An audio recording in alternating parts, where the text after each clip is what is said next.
Option traders यानी derivatives market में लोग जो फ्यूचर्स बेट लगाते हैं, अब ये मान रहे हैं कि जो S&P 500 इंडेक्स है अगले 2 महीने में ज्यादा मूव नहीं करेगा। उनके हिसाब से दिसंबर के एंड तक जो इंडेक्स है वो लगभग सिर्फ 7000 के आसपास ही रहना चाहिए। अभी ये इंडेक्स 6822 के आसपास चल रहा है, मतलब सिर्फ 2.5% के ऊपर जाने का पोटेंशियल दिख रहा है। नॉर्मली जब भी मार्केट बुलिश होता है तो ट्रेडर्स को लगता है कि बड़ा जंप आ सकता है, लेकिन यहाँ पर सिर्फ 2 से 3% की एक्सपेक्टेशंस ये बताती है कि जो ट्रेडर्स हैं वो भी थोड़ा कॉशियस हैं। इसके साथ साथ और भी रीजंस हैं, जैसे कि जो फेडरल रिजर्व के चेयरमैन है जेरेमी पॉवेल, उन्होंने बोला है कि जो अभी इंटरेस्ट रेट कट है उसकी कोई गारंटी नहीं है और बिग टेक कंपनीज के रिजल्ट्स लाइक AI और क्लाउड स्पेंडिंग लोगों को कंफ्यूज कर रहे हैं कि ग्रोथ कितनी फास्ट होगी, कोई श्योरिटी नहीं है। यूएस इकोनॉमी के कुछ इंडिकेटर्स भी स्लो हो रहे हैं और जो रिस्की लोन्स है उसके अंदर स्ट्रेस ज्यादा बढ़ रहा है। और एक और ज्यादा इंटरेस्टिंग बात यह है कि कई ऑप्शंस कॉन्ट्रैक्ट 7000 के लेवल पे सेंटर्ड हैं,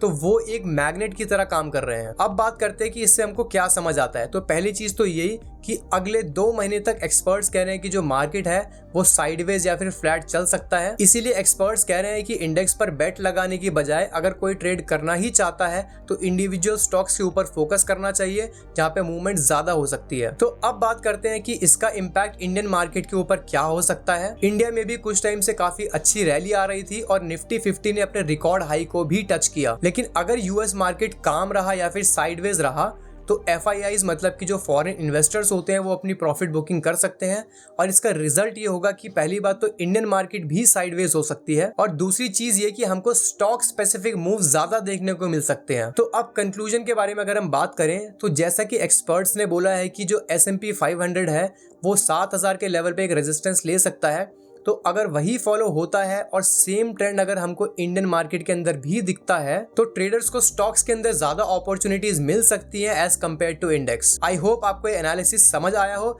आपके क्या व्यूज आप मुझे कमेंट्स में बताना ताकि हम एक हेल्दी डिस्कशन कर सकें।